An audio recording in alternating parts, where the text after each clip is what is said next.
kan ya tu na hian MSU regional headquarters sung le hian president ni lai kan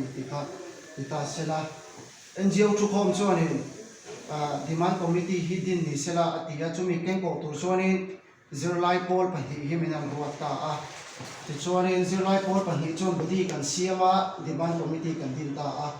chairman a hianin Poj Halal ma izona rate MJP president kha ani hi voin to pin alote man lova te ke hi vice chairman kan ya sektor khani secretary a hianin silar thamon sa MSU secretary karina dia assistant general chwanoma MJP secretary ka karina ta tin member hianin chimbial chantu te zoram journalist te le lungai thalai pol te bom do so ni sela ti ali a lungai thalai pol ta ki ka spokesperson kuma do kan timaya ani admiral ken khoya ta chimbial chantu atangin river f sound ve le toi te ate ani ya mj atangin ta turin puya te admiral ken pui ani okha State University ahi nule hian nule lam ching lam pang khoi zo hian thi te ve fu se khoi zo thira thil constitution lian le poimo da zelo hian hemi rusa te NEP te poina an tum tak chu backward lampang khaya rual tlang hasom na hi an don tum khani boka chu bang chuan State University hi nule lama hian veng se ti kha kan di na khani maya in azipo in lojin chiang hobang chu toy te poina soi theya fiat sa de ukha ania te amara chu seile su ve kha chuan kan sia a i chuan hemi university chu chang hi tuna State University kan han pi ma dai sang ni le pariat malama tang khani dei kha ani to a i chuan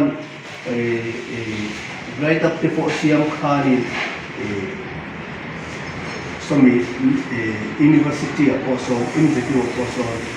pe roya khakan ngai pui mo maya eta chung te long tai te sia te long tai hemi na kel chu om han tho khata khan khata kan result khatang te BA part so kan oma MA insa chiang le kan ti te khan ti zo wa kan en khani an ngai pui mo ma center ko khan ti chuan khati laya ti congress point ni ngai to pui chuan MNF an lo ti ko khan ti khan ni ngai to pui bo tiang khanin man la ni ti chuan hemi State University ahi katia NEP 2020 poina ma an la ka rusal te poina hil an ti chokta khan thil hi tinga rom chokta kha ani a chu peli nu le lam ma yang asin lam ta chuan chan su tak ani hi ban ti a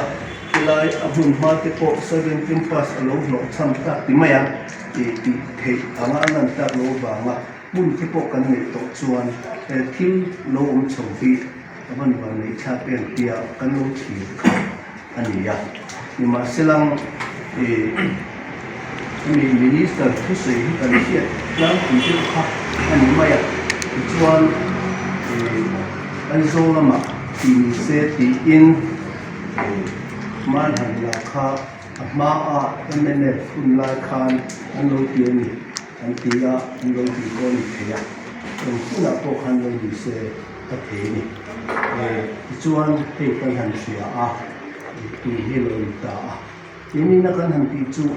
an malak na kan han thir wang hianin rusa te NEP te malak tum dan ang lo hian solai son akhani ka zong ka ti maya duplication hi an lo ma rusa lam khan nima sela solaya institution pui mo zong som don an leya inje ang ma center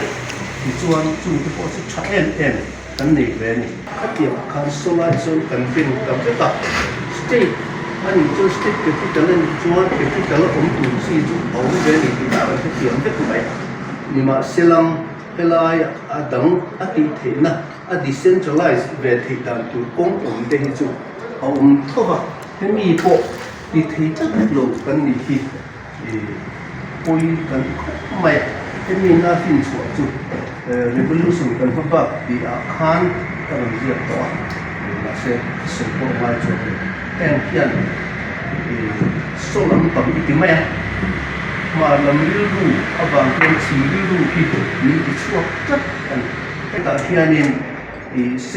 centralization anh đủ lo vangin decentralization mang tu hiện rồi sao làm point thill anh tía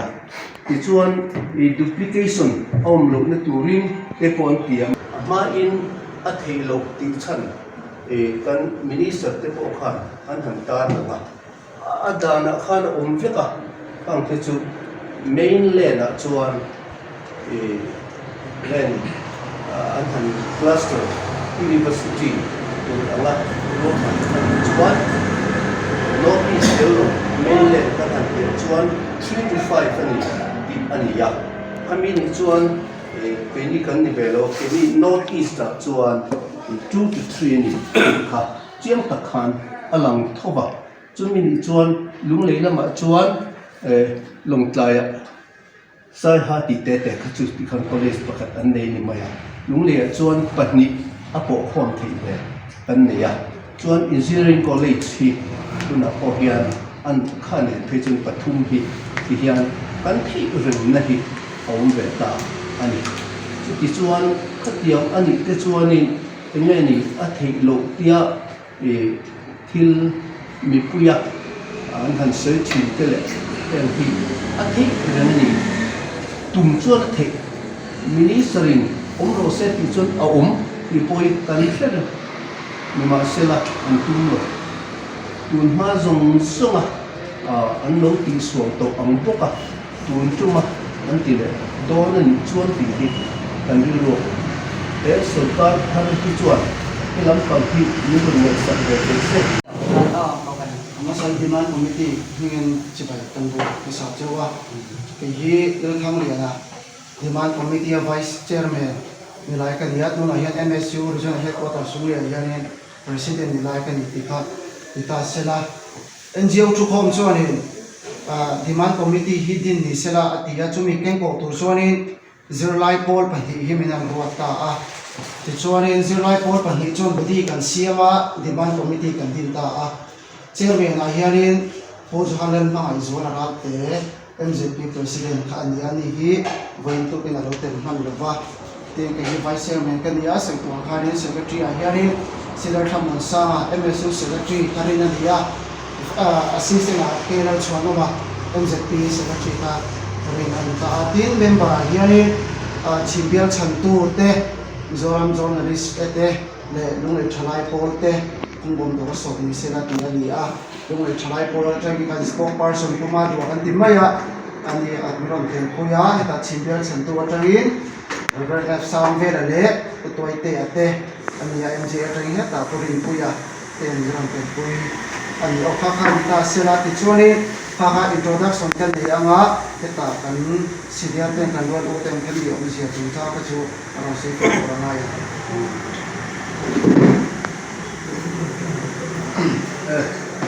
introduction kha mi kan do水手装你上。这是做的这个把他的神仙给做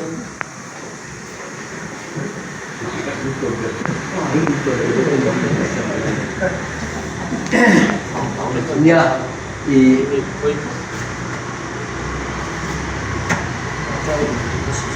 State University ahi lule hian lule lam ching lam pang khoi zong hian thi te ve fun fu se khoi zo tira thil constitution lian le poimo da zelo hian hemi rusa te NEP te koina an tum tak chu backward lampang khaya rual tlang ha som na hi an don tum khani bok chu bang chuan State University hi lung lei lama hian ve nge se ti kha kan di na kha ni mai in azipo in lo zu chiang ho bang chu tol te poi na soi thea fiat sa de ukha ania e amara chu sei le su về kha chuan kan sia ti chuan hemi university chung chang hi tuna state university kan han ti ma dai sang hi le pariat malama tang khani be kha ani to ti chuan right up te po siam khani somi university also institute also pe lo ya kha kan ngai pui mo maya seta chung te long tai te sia ha te long tai hemi na ke chu om han tho khata khan khata kan result khatang te BA pa chu kan oma MA in sa chiang kan ti te khan ti zo nga kan en khani an ngai pui mo ma center ko khan ti chuan khati la ya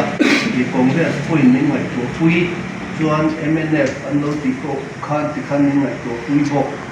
tiang khanin man la ni se an dia an ze tu southern campus sakha ti chuan mun te ko tiang khian enin buin au chowa ma silang covid awang khan sum lo in dei lo ila khan ulam pang khan se lai hian nang ma in tum mai ta ulang ti te finance self financing te an tia ti chuan an mi singa po heta tharni login sutami in ti khanin a text thayanga tiang zong khan minan ti khan khati zong ang tele self financing te ka state tan khan a thei reng lo ni ti maya thei lo tu pani ti kha awma wa khan khati zong kan structure ka chu close ti in the southern campus la ma chu ti chuan hemi state university nang mani na mai lak to ram zui tu te poi kan ni zok ma hian pen na se la hala ya han da chuan demand committee te lo mai ta hial te hi ngai lo ai zo ang ni se kan se bi lo ba ni le lam om te choi su lai na kan tong tong te a por de ani poin ni lo je tiang se ala te hi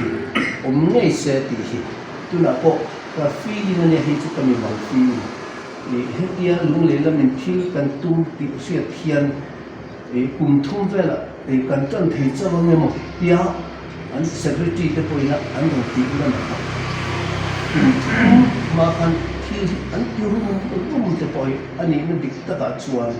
heng kan malak te hi a flop thing tu hian thil hi an ngai tu ami chu ka tia thi du kha kan tho ka ri a har ve le deu ni chu ma te a thei lo ti hi soi ko ka du a ti bo lam a chan chu a thei a chuan ti chin lam an ti la lung lai a yo in ni a lung lai tan le chin lam ta na thil tha ani ka chuan eng bo hi ni sala bo zel mai zo ko la ka kan lu ko kan lung lai ta na thil tha ni chuan thil chia le lo ka chu kan ti chu lo ma chu thil tha ani to ka chuan ni bo zel la kan du kan ayo ni pui hei za ayo tan kan sang chok chewa chu wangin ti khang ka chuan ni a thei lo na lam le a har sa na lam pang ti ka chu da tha ula a thei da in zom mar mar kha kan a phu din kan phu cheu ni ka nang mani pali tin da kan so ma so wa chuan Mizoram map hi mit thla ula ka du'a le ina in mit thla khan han lang sela champhai ramrian om business center ani sumdon na rem chanan nei thalo tu scholarship ramrian om sumdon na rem chanan nei thalo tu mamin district pung pui ku bule bal china ta na ram thalo tu kania ke chimlampo siahare longkai district enila bule bal china ta na ram thalo tu mai an tin KMMTTP atlang hualin sumdon na hian thulong pangso at choi ka ni nei don ti chuan kan district bi hian nei do taila rem chan na hi kan nei chebi em mani kan ram rem velova kan omna lakloa sung don na ta ne ma rem chang kan nei ve chu ta min choi kan ve theina he ministry na min choi kan ve theina chu kong pi che oma chu education le health ni medical ani chu wangin hemi pahia hei chuanin in thei pato kian tang la ti kha ka soina le wa apoi mo ka ti tin education ina uthing no na ti dang lam na sa thei zia a tha zonga ma ti so na sa thei zia ta chu che tu chia nge ben tu te kin ya tu kan ti mun zong zong ko ani na ta so education ba na sen kan chu ti ang chu ania chu wangin le rem cha na dam kan ni le lo wa hian education le health ti ka hi chuanin tang na le u ti kha kan soi nom le wa cardiologist super specialist kan nei ho so chim pa ve baptist pa ve kan ni lon si ms le isaka isaka yang son ni a e lon si so mizoram mi puita na ron hoa se som na na rin tiang chu ni a ms po la hiat hiamom university na danglam na athen theina satia kha chimdam pum puita ke mani mai lo ki undivided lung le le si ha le long lai tan khanin mi ring min choi dang do na human resource kan develop khan taka kan ti thei ve ong sunai district tang chuan chulai ya chuan human resource kan produce thei nan development om thei nan khanin state university ki in thei to pin lo pe te u i tun thasi thut kho ma hianin au pui le ngai ula i kha kan dua om na mun hi ai zo la bi ro se ti in legislate to lung le ya ni ro se ya in son pu khanin apu tin ta cheu mi kha kan soi lu university chung chala ju ne han soi du po tulen ka em lova acha chu mln de live kai ne in shit assembly also pass tu alo zir tu kai ne we na ya ni shit kan pale tulen ka lo chu ti ro chu ne kan soi ken du la e chu ei sarkar pani an nem ta tu na sarkar thar computer sarkar alo piang le ta ei kum so ni do chu ni veta ma era zir lai pol te ngo da kan in man chu te chu mi chu cha lai su ka ni tlenga ti ga ml kim thapa so ho na hu ni nan buat sai te hi ke ma bi le chu ka voi ka to na ni da lo to ni chu ka ka lo ba ti ga le bi nan ma class te lo hu kan pa sin chen ka ti chu ti ro chuan sarkar liam to ta ga ni zir lai pol te ngo te kan tho te kan au la te in cha chi na ma ni mal ta ko min ka chen tu fa in ni ma cho vào cho đi lúng này tam xỉu làm các tía đem ngái cái một cái ảo nó ảo quy trình thọ thế cái những người ta thấu thấu về từ đây thì ministry rồi rồi mà party là bao rồi làm gì đâu thế cái quyền lúng này ta nên cho đây chú đi kiểu vắng à tía hàng ảo về từ tiêu hiền nên gần đây sẽ này sang trình mất này cho tiền từ bộ cho nên assembly sẽ sống tập với gắn đầu thiết lục về trí là để nghe hàng ảo lá thì thế kan pa to khianin kan lo zirin kan lo en ve thina chu gam chanin tu tu ma to hianin university chu cha to hianin kan bei sei helai local te rimu to ni lovin lung le mi pui nan bei sei da na chewi chanin chim lam tan tu ayan in chang lo ti na ni lovin ayan na sale zula chang hi kan bei sei do la ana rom ri do chu hi ka ringa ti tu la pe chone demand committee na alo re to dam chone na ti lam te lo klai le sia ga te ko yan be to to ga ka se ti ti hun min te fe le am ti ga jina ka ti nga consultation ang re de awareness ti do na mi de ka ti ang te ka real ro chone tu ma ka na te ko ga ne in metro home na te hi nge no ka kianin kanan dil do din chu ta kan soi kai le du lai pa ka chu ye til ni politics ni lo ti min siat sak ki ka du me china mania kan chen te bula ka soi chu politics ni na nei chin party ni na nei chin patient lo soi ve do lo se hi ka ti thi na ni ma se ka thei bi lo ba in traffic ka opposition e pulama an om chuan an a khangai ve thawa e kan kha thiam ani maya amaro chu politics si ani mi alowa in traffic ka nang ni po e tulama om thei ni na ni ngo in Lieutenant Mazir Lai Polan imo yang isu mo anan la anan ti de yan sarkar na medyo na position kui por de lo hi ti sia hi amala tu tan po yen angi na chen ne du ko me thina tun tu ma po yen tu ma anin ro lo tu ma se ni lo assembly house ata party office ata chon tu te ma chon an se lo kan ma se khami te awanga he til hi he te nga ro lin mu so hi ani lo wa ani na ta ga chon kha bil kha se ni ma po kan ti ti ai chu ga ni to ni chu mai lo ni lo ko vera so to ga university master se no kan du na hi sam ni pariat so train ai mu de ei puam te LMC council ni kan vice chairman ni MZP secretary ni le apun lai to ga ni Mizoram University Southern Campus chu cha ga yan MZP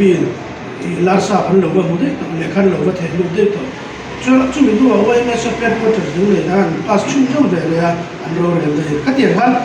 master zero na kan au pui na hi tun thil chu ni lawa kun rei ta ka lo in mu to kha ani ti lai in chat no vet ma ni se kan sui thar ve ya duwa chu rang chuan kat an to do na ma tun chu ma ya na ta ka min nor pui hi kan be se kan du kan ko ne tin chu ti ro chuan ne chief minister ki tun ka ra jana ron rek don ni kan kan lo ka thoi no he ma te ko yan mà nếu người ta có những CM nó đổ thì là thì ta có WhatsApp group là mà ta chơi online meeting kan kan soi tu chúng ta có cho kan han nghiền bát châu ni à tiếng Anh mai in lại ắt chả cái tiếng em mà cái này các bạn cho nên các bạn có bạn cho nên cái tiếng cái là cái nên thì chấm khai họ bên là anh này cái đó là chủ về bằng khan sáng đi lệ sầm đi lệ và đi July tháng khanพุทธังเตะมินิสเตอร์อันนี้ได้ทานคุณสามมีสมดุลเด็กบางอาจชวนMZQ affiliation ที่อัตโตโดนะ research center อาเซียอันนี้ตัวโดนะบางอิน affiliation กันในเวทตัว Mizoram University ที่ดินเวทนี่อันไหนโดนะที่พุทธังเตะคุณไล่ทาน3 July สามพันนี้กับบินเนตอันโดคุณรู้ตัวชวนกับบินเนตเขาชวนอัฐาลมดินเวงเองเสติจวนเฮยีอาซิลเซียงตูริน study group อีดินังคูเราตีอ่ะติจวน study group จวนดินตา study group ค่ะอันดินอันซิลเซียงแต่จะสระจุดตัอันสวยดันแต่ละจวน university ดินตูเฮียนทิลจิตุมอมตาติจวนทิลจิตุมอมคานิน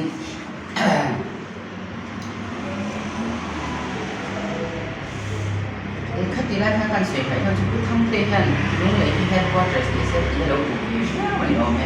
ที่จวนนี้อันสวยนะพอจวนอันเราสวยชอบมาแล้วคัดดีไล่พวกเขาบินิสต์กันลุงเลยดับเลยเนี่ยก็อันที่อันที่จวนมาเซที่ข้าต่างกันอาหารเสร็จจะช่างค่ะอันสวยสักตา University โดนบินตัวนั้นที่จิตคุ้ม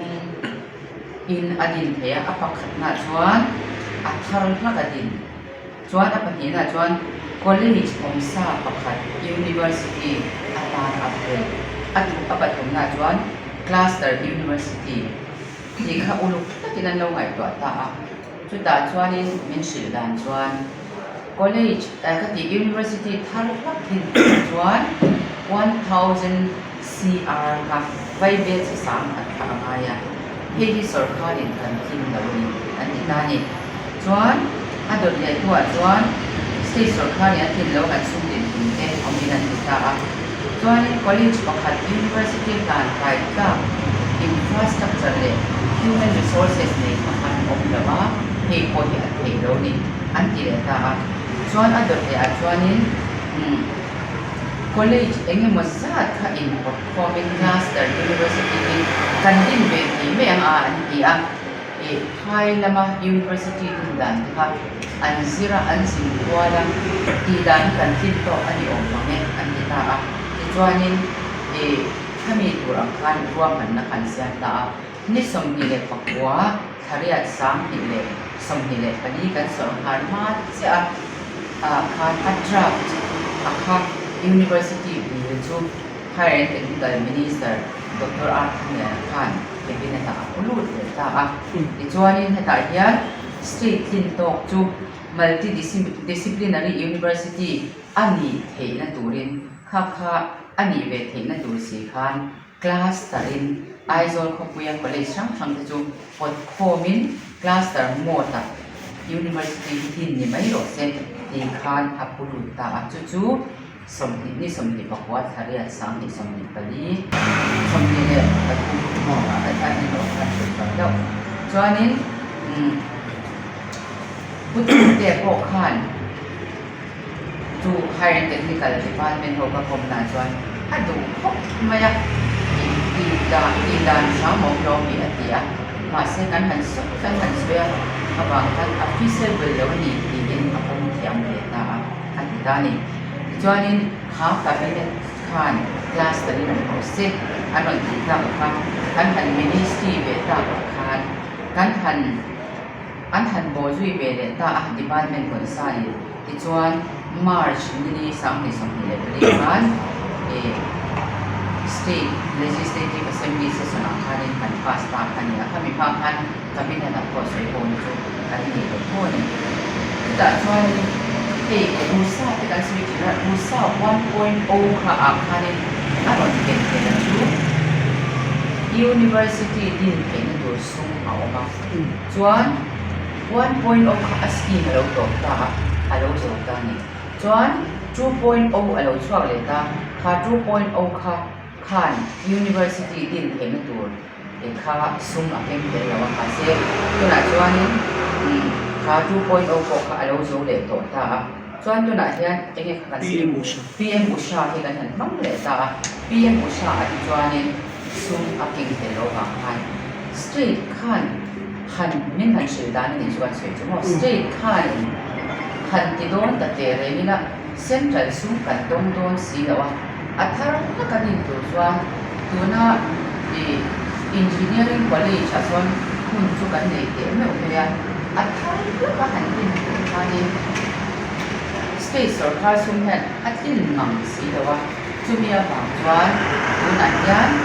iZone college คุยสอบแต่ส่วน office หันเลยเบสก็ที่ละชวนจุมีตัวชวน legal and metrology department นี่นะอันนี้ตัวสันตัวสมัยbuilding อ่ะแต่ส่วนนี้การนั่นเองส่วนสมัยนะที่ขัน state นี่นะสูงเสียตัวครับอันนี้เต็มตัวมาที่ขันนี่เสร็จแล้วที่จูรู้สึกได้ใจนะจุกันทำให้ตัวเราชุ่มชื่นที่ขณะนี้คนเราเสียเวลาอาใช้ของเสียฉันจะจูอัศมาค่ะเอาตัวเราที่ 1.0 ค่ะเราตัวใช่ไหม 2.0 ค่ะตัว PM อุตสาหสกีมค่ะอมตามมาเสกขัน State University ที่เขียนตัวสุ่มเล็กไปเก่งแต่ละว่าส่วนไกด์ไลน์สปอร์ตงานรู้สึกไกด์ไลน์ของปันอันนี้แต่ละว่าจะมีอะไรส่วนมันค่ะอันนี้แต่ละว่า State University อันนี้เป็นการสร้างทีมกันอันมันเกี่ยวกับตัวอันเราส่งนี่จุ่มที่ส่วนนี้เขามีให้เราผ่านชิมแล้วมันเป็นนี่ก็เป็นการเราช่วยกันเราส่งชิมเรา State University Institute เนี่ยนะใครที่จ้างประโยชน์เด็ดแต่จุดตัดส่วนเป็นสถานการณ์ส่วนเมกะได้ใหญ่แค่นี้ชิลล์มาได้แต่ว่าชุดสามนี่เสร็จข้าใครเรียนชั้นก็จะสามนี่เลยส่งเลยปักขันคานตัวรักว่าแคปเทนวิลเลียมสันสังมาเทคนิคอลยูนิเวอร์ซิตี้ค่ะดินบิลค่ะแล้วสักตัวมาเซ็ตค่ะอันฟังแต่ถ้าบางจุดบางจะคงส่งเลยอันนี้หัวค่ะสามนี่ส่งเลยปักขึ้นมาค่ะตัวรักอินฟราสตรักเจอร์ของสามค่ะอัพวิวเมกดีอินบางตั้งใจที่จะทำ University ค่ะอันดินตานี่ดินกันสุดเสียนะชวนอันสวยอันนี้นี่ชวนนาเกเลนเต้อันนั้นจะเลือกเทียน Street Capital นี่เราถึงตั้งโซกับ Higher Education Institute ที่อัน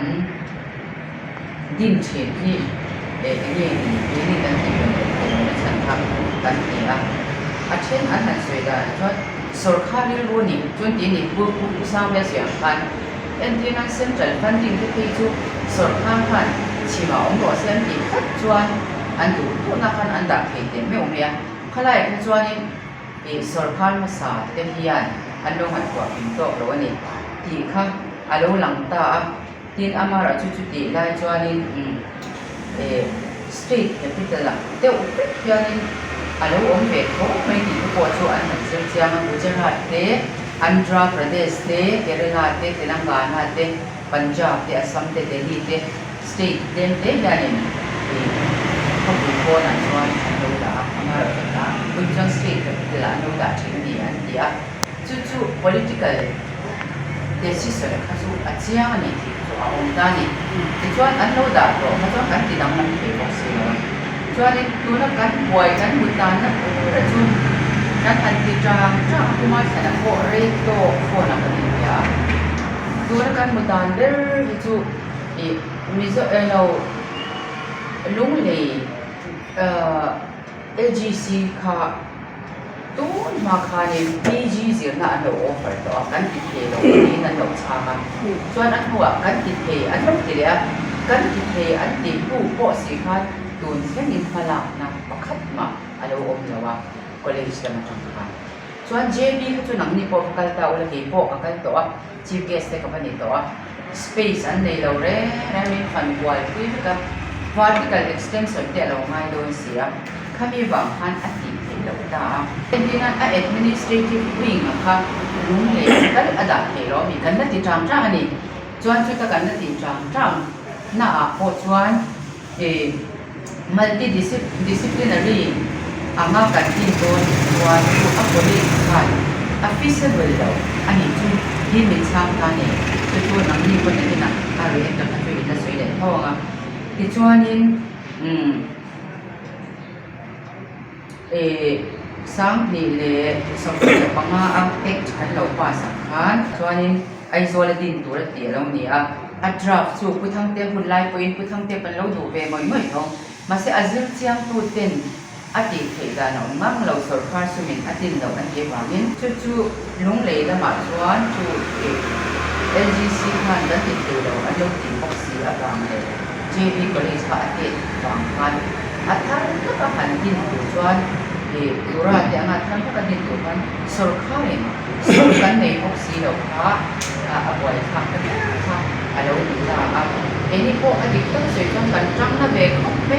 e ma ni po ni kan ni ko be na na changa kan ni na cho te kan ni ko ma eni pani chau pa ka yan sim la me le ma ti lo re na de je ko min support khop ma ya e atan po kan tang na sama san te po kan shi sa CM po kan shi ma se CM ko mi tu sa ko a sha e chu kan sum ya ni atin na lo ni he chu in chat te ma ni ti kham min chan chu ani de utal ta me ni wala ni chu minister te po in pa ko ma in pa ti ve te po kha cha be ya ma e ma ni la ma chuan min chan da na kha ni a e he minister ina men shil ya ya la ma department chu administrative wing lam pang commissioner of him taru ma rei ta ki bo ma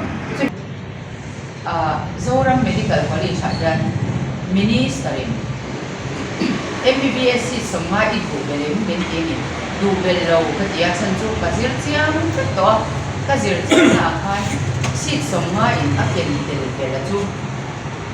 infrastructure development nak siap mempe anga apa song kan ton re ai lai kuin jadi siap ni kan recruit kan komponen ada tu dah standard ni kan dah tahu min affiliation they min by mai ti kan ta trong trai na ta ta men ko face ni ta pe ma cha minister na ni ron offer ko han CM ni ron ko na te kan san do na ya CM ke na han lo so ya ai a ke lo ko do ti re ra su ko ya ki khan ni kan du ka la wa chu ya chuan sarkar ni samu na ha huwa mang si lo han an du na building an sa polytechnic building ko ko bali sa ko ta ni tu na han polytechnic ko kan ha sem lo wa ka min lo lung le ko ni an do ka te ka se lo women's polytechnic ka han to up to me la GPS am so kala sin chuang ta a bera chuan in se ka kom any pa dan ru na chi lung le lam ki en dong kan lo ni to le chi na RT-PCR ni ko ma ni ya chief prime minister ne la le kha ka than ko me se be kan chang em lung le is ka kan chang ni la tak yan kan ho tu te le a department ni chu dan chuan feasible lo na chan bera chu college a kan extension in lung le college kan ke lo an kata coba ka JB suat helo to ba engineering college sa at kayang bani ki kansim khale ta wala hemi hian nang di an kan no at kan chu cái mà những cái đi sọ cái đi sọ thì thôi sở khá thì nó xin anh để hiểu nào bằng an đúng để quan administrative quy tế đã đâu cái hành gì mọi mọi khó khăn cần tin đâu thì kịp thời sản hành của chúng em lúc này thì cần thêm xuyên ở cần phát lạc này at lại rất dễ bị quy cái gì á chúng ta chọn tú mà trong ạ sản ca là có cái gì á thì lúc này đó mà cần so với tổ tiên trần hậu xuân thì avant anh cũng em thì real world then ông chỉ là chú cần ta rồi nó sẽ đùa cái baptist culture cần gì á baptist culture à bút thủ mất trong in tổ hợp trong in cần có xã chút thì ở cần nhiều vào chuan thì mà real world cái chuan ví dụ làm सरकार là hiện deputation ông in cắt vào cái này cái chỉ là thì ở chuan anh ấy à mà rồi chú MLA kan han gi chi hi cooperation hi kan thiam lom ka ti do nge ke ma lam hian lung lei hi ka ko khom thiam lo nge lia a se lo ba hani ron ve bo chu tiang chon ti ula han ti mo hi ka thong lo reng khop ba ya MLA kan ni bo hian chu ti ro tia lung lei se khu hi anom lo re nga lung lei ba MLA ko din mình cần phải là cho cần đưa một tập bộ anh chứ thì luôn là chuan thì सरकार là mà là cái gì đó chuan bây giờ là cũng bây giờ nó đều là thì tấm tập bộ mà cho cái chú cần có bắt tập cả chuan ngày đó là buổi tập tiền đến hành nó được cái hành động được cái ông rồi đến bây giờ là bằng cái tập ra ngày đó là sẽ tập bộ khiêu trốn anh được có chú cần phát sinh ra các chú làm chuyện mấy à State University chúng ta là có khán thì anh được tập chuan thì cũng chỉ là học tập làm cần nhiều chú thì सरकार mà sai là lâu thì tổ nia vàng khán session đó khán khán sấy nghề bây giờ ta chuan cái mà ni pon thì lung lệ ông tổ tiên hiện awi là MST áo xe là tỷ tệ cần xoay champagne volunteer để hỗ trợ tiền cho áo đồ người kia tiếng chuan cái mà ni sinh là có khăn thiếu khá áo hoa cái ngót mây ta chuan cần hỗ trợ tiền em bị trúng trang cho सरकार mà làm na anh đi tổ vàng in mà xã tem mà làm na đi tổ vàng in anh muốn nói chuan buổi lầu thua sân bay đi anh thằng in cần chia đi cả anh đi à đi chuan anh muốn là buổi ngay lầu thì phải được quên các sự chỗ anh đi nghe nghe những chút điều rồi chuan hay thì làm thuốc buồn là khan thì anh lại liên trong thuốc à liên quan đến vào khan lúc này lệ chim làm khan mình đừng mất sắc đấy anh bảo chú buồn sửa lại ngay đây là các anh đi xua ra là error các chuan lúc này không anh biết là khan mình hành sửa thì thua rồi các chú buồn rồi khác cái gì anh đang khóc mày với là hành tán lần cần đủ sáu mà chú ai số Mizoram phúc với anh hiền thì tại là thu đại hiền PH hoặc thì sáng đi về account queen sáng đi chuẩn hết cần nữa em sẽ tiêu hóa sáng thật về job thì din abaka DUC again sẽ về là job thì abak chú tôi đã em sẽ nó được được cũng về police mà thông thì anh bây giờ đã cho phúc queen sẽ đi ra xem sáng thật lệ sáng nào về học thì MA sẽ đi ông lâu à ta cho State University cần để thua thì anh ai em mà ta cho tôi đã cần minister thì đã assist cho anh cần hơn bộ anh ai xí thì cần education mà một cái asa mà phải hiện सरकार तो là hiện anh phải bộ em mình chút thì luôn rồi cho NEP 2037 chuan cùng số phong tu khan để mani state này các tiền đi tu khan mình thì tổ bốc xia ta chuan mình một cái này xia điều cho anh thì tổ group khan anh จุดที่เราชวนบัตเจ็ตในกันเนี่ยมิโซรัมจุดที่น่า administer น่าสวยตัวข้าง revenue expenditure ที่ 72% เวลอันนี้นะที่อันชวน82 zokอันนี้82 zokค่ะอันนี้18% เวลพักที่ capital expenditure อันนี้เราบอกที่อันตัวเstate budget หันเลี้ยงจังหันเสียเรียน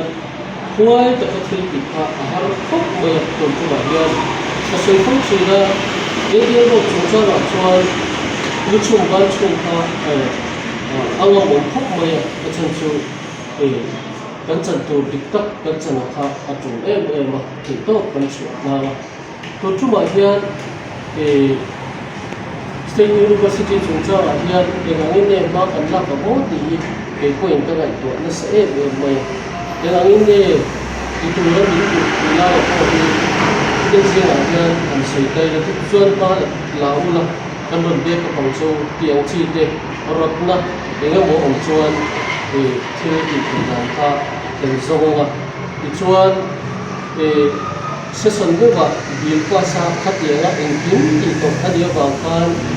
ชุดนี้ชวนช่วงชุดที่เด็กอยู่ละที่เราบอกถ้าเอาที่ราคาเอามาดิชวนกันดูรู้ว่าถ้าเอาที่ค่าเงินตัวนั้นเสียงการขายอีละอาศัยอยู่ที่ละที่ชวนวันนี้ภาคตัวกับชวนอาศัยเราที่เราว่าAssam State Depot University อันงะพบมายาสอนจงเฟค่ะอันเนี่ย State เนี่ยพี่ชวน Guwahati University Guwahati ออกมา Dibrugarh ออกมา Assam Science and Technology Guwahati ออกมา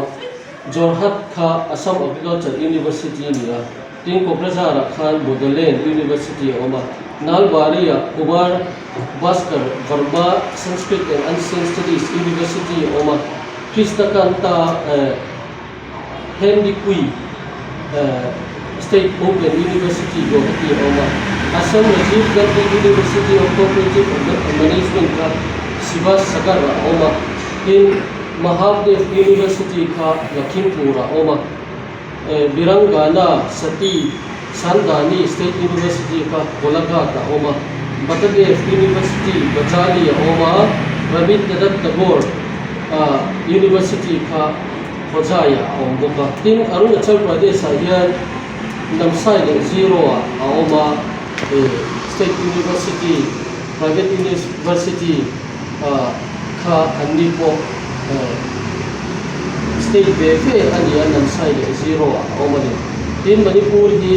University ผลิตเนี่ยอิมฟัลเอาเวกเมฆาลายเฮียนตุราเก็บเต็นวิลเลียมSangma State University ค่ะตัวนั้นรันเมกันเนี่ยอาบักจูเมฆาลาย State Skill University ชิโนวาอันบุกเนื้อวัวจู Central University เนี่ยเสียงานอยู่ก็เสียมิโซรัมชวนตัวนั้นกันลงจากตัวค่ะอันนี้ก็ยังทีมนักเล่นนักเรียนที่มาพูดเวออกมาอันนี้วหิมาเรียนที่นี่อันดับหนึ่งครบมาya airport พวกอันนี้จูวหิมาอันดับนี้อะไรวะทีมตัวนักการขน airport project ตัวที่เอาไปมุ่งที่ยาบางรายส่วนที่สังเกตว่าผมนี่อะไรอันที่ยาที่ชุดนี้อันนี้เราก็ชุดอัน politics ก็อัจฉริยะมาyaเตัวตั้งเอาไม่ก็ที่ยาไม่ใช่นะหลังจากที่ว่า public ก็ infiltrate เงินบุญบอกบุญบอกว่าทำเป็นไม่ใช่เยอะเลยมาสักครั้งที่เขาตัวเห็นกันที่ตัวจริงที่สุด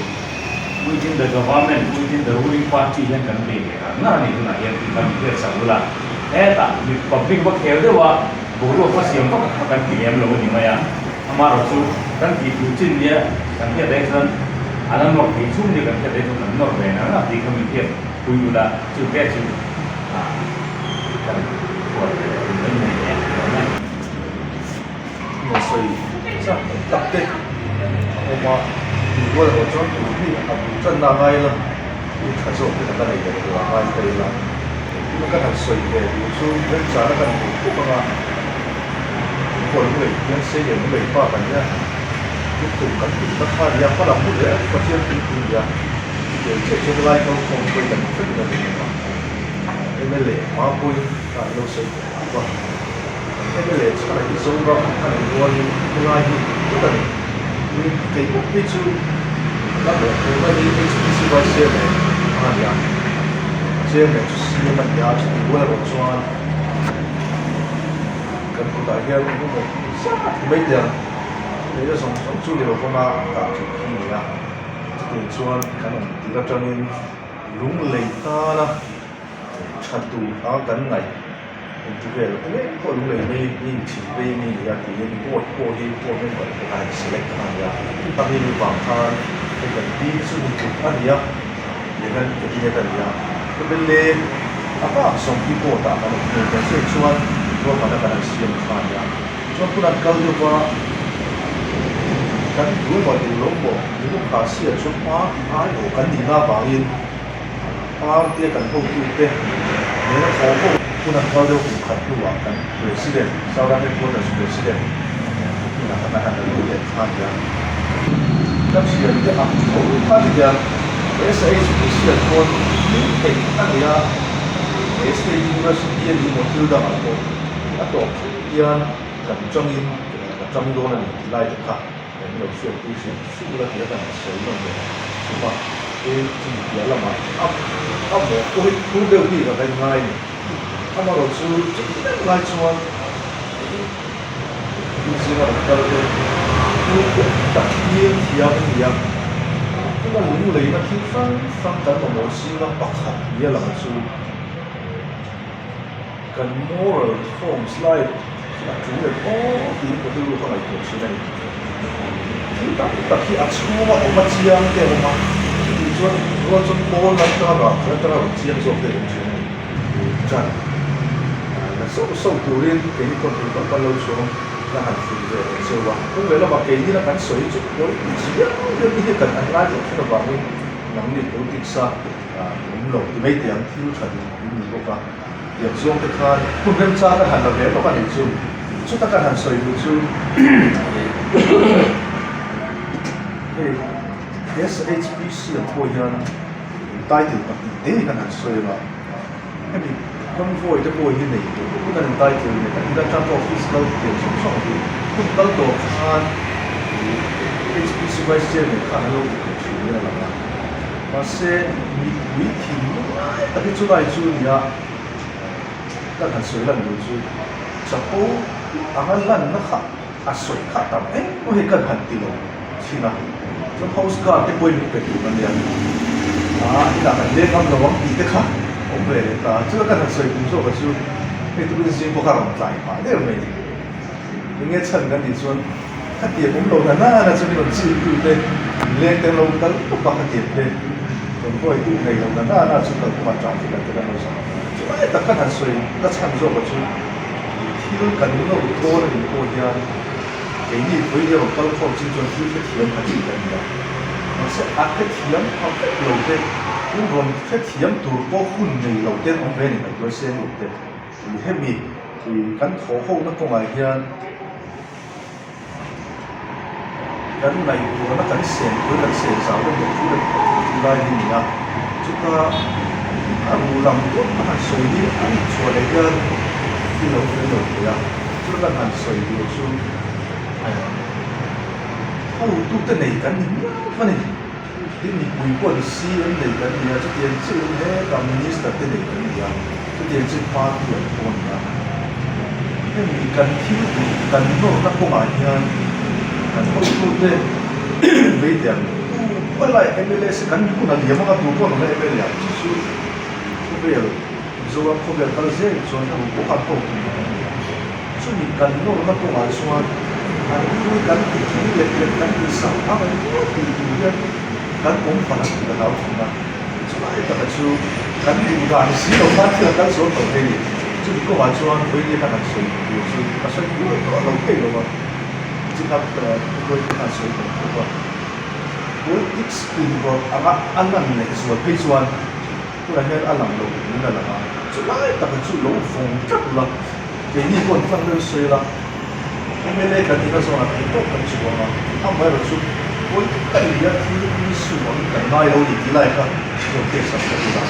说他很低价的水果啊，给你就เสียบชนไหลที่กันเนี่ยกันเทียบจริงเดียวมาเสียส่งเดียวมาเอามาภาพตกส่วนกันรู้สึกซื้อเฟียแต่โดนตัวละเอามาว่าชูดิพาร์ตเมนต์นะเลยที่ภาษาต่างโลกไปของฮันเดียหมอของนักกันที่ดูสักพักอันนี้แต่ก็ส่วนจุดที่รู้ว่าเราส่วนที่การสวยที่เดียวกับที่เราถ้ามีเส้นส่วนกันในภาพการจับมันจำให้เลยไม่ยังไม่เลยแต่โอ้มาเอามาว่าชุดที่จัดเนี้ยก็ดังลักติดตัวเลยว่ากันคนกันกันคนที่จะเป็นกันคนกันอ่ะเยอะกว่านี้อ่ะที่ป้าเป็นเนี่ยจังตัวเด็กกันคนเยอะกว่าที่ข้าที่ดีส่วนกันดูดูโลกเขาตัวอีน่ากันพอตัวกันตัวมันเป็นทุกข์กันนะเอามาว่าชุดเชื่อมันน่าสวยกว่าเลยที่สุดเลยเนี่ยแบบที่ข้าที่เขาว่ามีแต่ที่ให้ฉันรู้ที่ผมเสียตัวไปเลยนะที่จะมีสปีชีส์ที่สวยเราสังเกตว่าสุดท้ายนักโทษมันอะไรผมจำสักนิดส่วนอักขระแต่ตัดเตะคนเสียชุดกันหลุดตัวไม่ไปละอามาเราชุดอารมณ์เด็กตลอดนี่คนเวสต์ยูนิเวอร์ซิตี้จุดจ้าไอ้ส่วน education ที่มันยังเอ็งคงเสียแต่ของคุยเว้ยอามาเราชุดคุยนะโซ่เราหนีคุยแล้วหนีเลยหนีที่กันชิมันก็คงที่จะดูมาเราคุยตัดกันเดียวตัดส่วนอารมณ์ไหนยังอารมณ์เราถึงตลอดอันนี้เพลินอีเดียชุดอาส่วน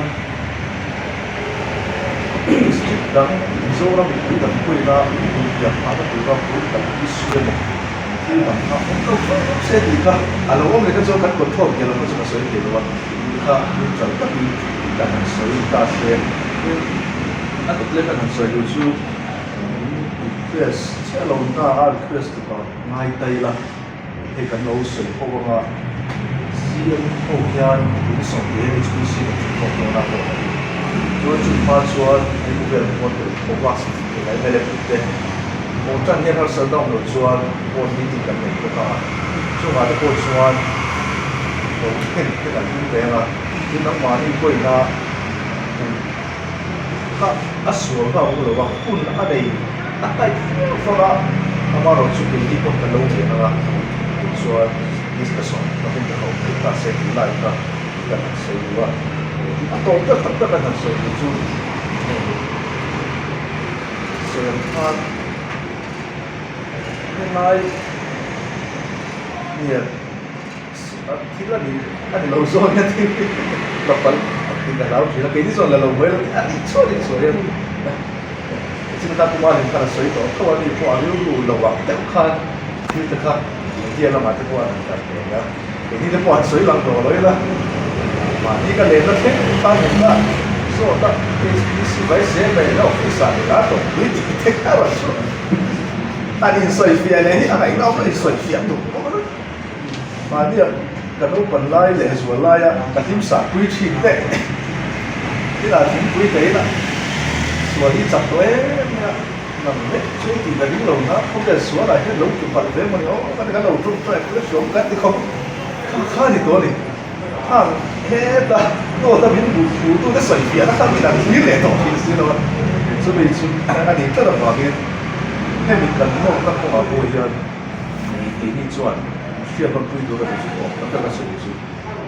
cũng dùng số là thủ tục cắn xua giờ là